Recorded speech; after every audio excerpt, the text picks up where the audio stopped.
Allant dans un campement du village Peka, le long de la rivière Rouki, nous sommes là dans la province de l'Équateur.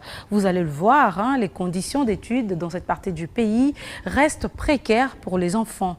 Nos reporters ont visité une école de la place où les élèves ont fini l'année scolaire avec des enseignants non qualifiés pour sauver l'éducation d'une génération en péril. C'est le grand format de ce journal. Bibi Chungoua et Taylor Chibaya.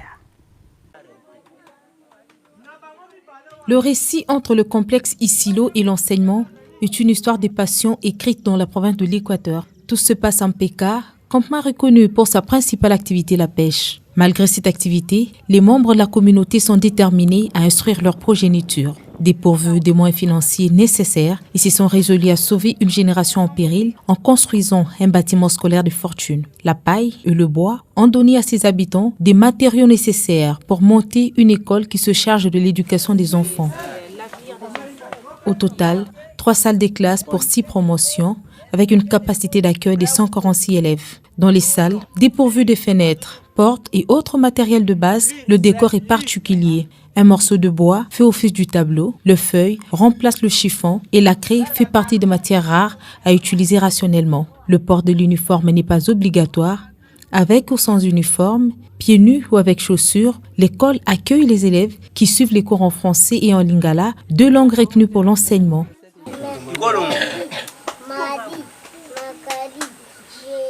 Les écoliers apprennent aussi sur des morceaux de bois superposés en lieu et place des pupitres. Difficulté et belé. Condition na biso ya kotanga eza mabe. Bana classe baba kovanda eza te. Nga même kiti ya kovanda eza te na zote maka kotema le matin jusqu'à 12h. Nous sommes passés par ici à un moment particulier de recouvrement des frais scolaires. 1000 francs pour tous les élèves de la première année à la 4e année, puis 1500 francs pour les préfinalistes et finalistes. Un montant qui n'est pas à la portée de toutes les bourses. La preuve, d'autres enfants non en règle ne peuvent assister aux cours. C'est en classe ni? Primaire. Ah, c'est quoi maître à la Kisebinoni?